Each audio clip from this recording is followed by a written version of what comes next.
Imagine turning $100 into a fortune that would be worth over $200 billion today.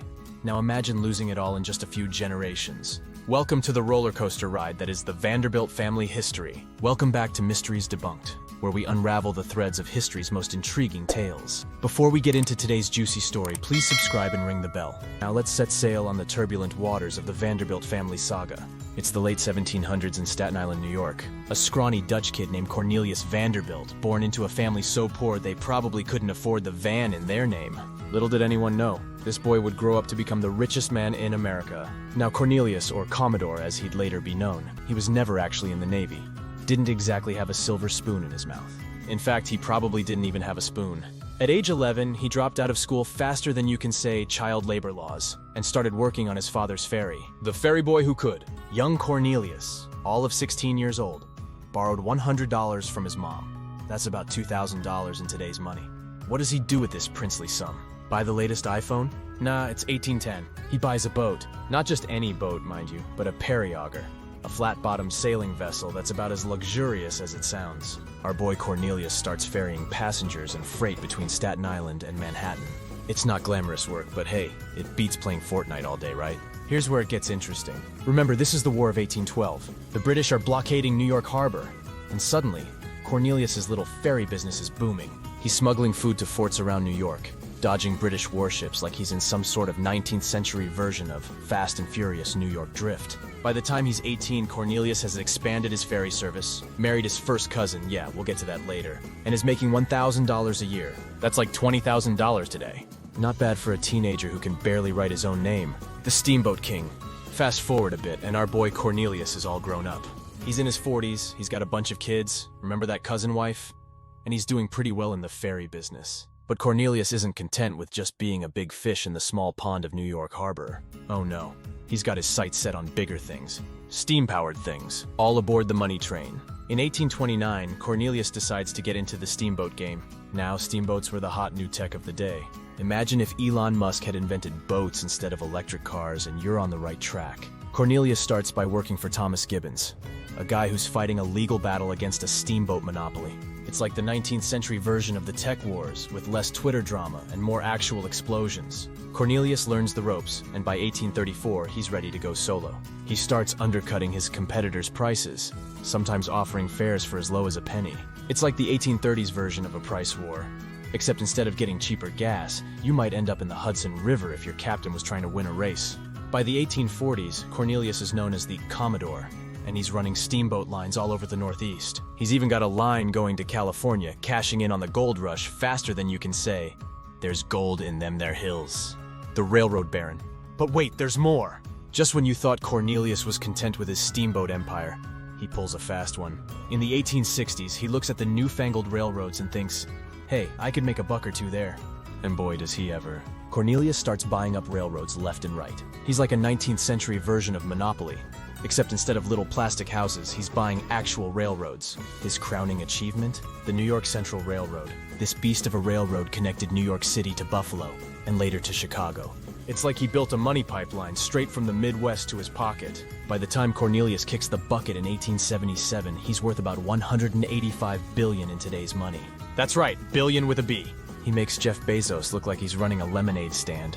The Gilded Age Vanderbilts. Now you'd think that with all that money, the Vanderbilts would be set for life, right? Well, buckle up, because this is where things get really interesting. William Henry Vanderbilt, the reluctant heir. Meet William Henry Vanderbilt, Cornelius's son and heir. Now, William wasn't exactly his dad's first choice to run the family business. In fact, Cornelius once called him a blockhead. Ouch, Dad. But William surprises everyone. He takes his father's $185 billion and doubles it in just 8 years. How? By continuing to expand the railroad empire and by being a bit less of a jerk than his old man. It turns out that not insulting everyone you do business with is actually good for business. Who knew? William is also the guy who gives us one of the all-time great rich person quotes. When a reporter asked him if he ran the railroads for the public benefit, William replied, "The public be damned." It's like the 19th century version of "let them eat cake," except with more steam engines. Cornelius Vanderbilt II, the palace builder. Next up is Cornelius II, William's son.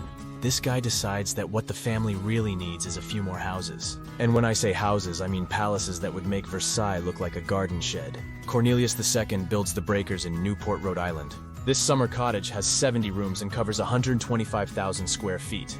It's so big that the servants probably needed GPS to find their way around. But the breakers is just the warm-up. In New York City, Cornelius II builds a mansion that takes up an entire city block. It's got 130 rooms, including a 2-story dining room designed to look like a palace in Versailles. Because nothing says, "I'm not compensating for anything," like eating your breakfast in a room bigger than most people's entire houses. William K. Vanderbilt, the social climber. While Cornelius II is busy building palaces, his brother William K. is trying to break into New York high society. You see, despite having more money than God, the Vanderbilts were considered new money by New York's old guard. William K. and his wife Alva decide to change that. They throw a costume ball in 1883 that costs $3 million in today's money. The invitations alone cost $1,000 each. It's like the Met Gala, except with more corsets and fewer Instagram influencers. The party works. The Vanderbilts are finally accepted by New York society. But at what cost? Well, about $3 million apparently. The beginning of the end. Now you might be thinking, wow, these Vanderbilts have it made. But hold on to your top hats, because this is where things start to go downhill faster than a runaway locomotive. The spendthrift generation.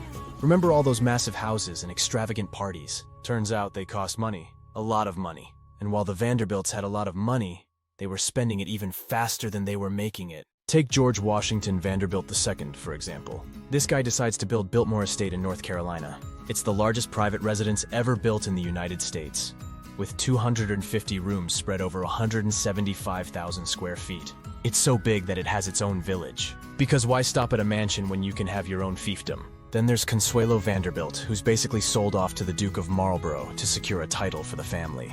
It's like an episode of Bridgerton, except with more railroad money and less Colin Firth. The Great Depression and beyond. Fast forward to the 1920s and 1930s. The Great Depression hits, and suddenly, being obscenely wealthy isn't as easy as it used to be. The Vanderbilts start selling off their properties faster than you can say stock market crash. By the 1940s, most of those grand Vanderbilt mansions in New York City have been torn down. The Breakers is open to the public because the family can't afford to maintain it privately. It's like a real-life version of Downton Abbey, except with less British accents and more American bankruptcy. The modern Vanderbilts. Now you might be thinking, surely there must be some Vanderbilts left who are still rolling in dough. Well, yes and no. Gloria Vanderbilt, the jeans queen. Enter Gloria Vanderbilt, great-great-granddaughter of Cornelius. Born in 1924, Gloria starts out as the center of a scandalous custody battle that's dubbed the Trial of the Century.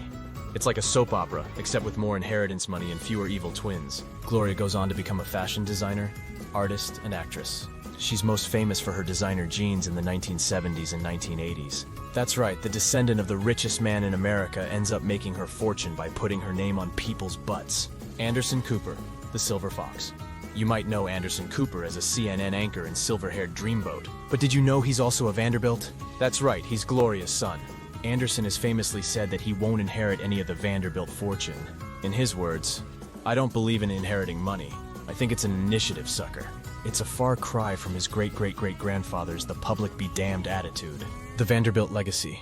So what can we learn from the Vanderbilt saga? Well, for one, maybe don't build a house so big you need a map to find the bathroom. And perhaps diversifying your investments is a better strategy than just buying all the railroads like you're playing Monopoly. But jokes aside, the Vanderbilt story is a classic tale of American capitalism. It shows how fortunes can be made and lost, how social status can be bought for the low, low price of a $3 million party, and how each generation faces its own challenges. From Cornelius's humble beginnings to Gloria's designer jeans to Anderson's journalism career, the Vanderbilts have left an indelible mark on American history. They've given us grand buildings, scandalous stories, and some really comfortable pants. So, the next time you're riding a train, visiting a Gilded Age mansion, or pulling on a pair of Gloria Vanderbilt jeans, spare a thought for the Commodore and his descendants. They may not be the richest family in America anymore, but they've certainly given us one hell of a story.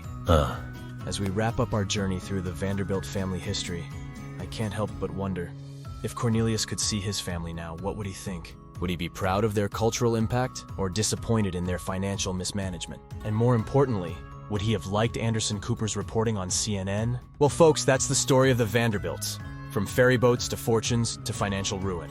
It's a tale as American as apple pie, If that apple pie was made of solid gold and then accidentally dropped in the Hudson River? If you suddenly inherited a Vanderbilt-sized fortune, what would you do to make sure it lasted?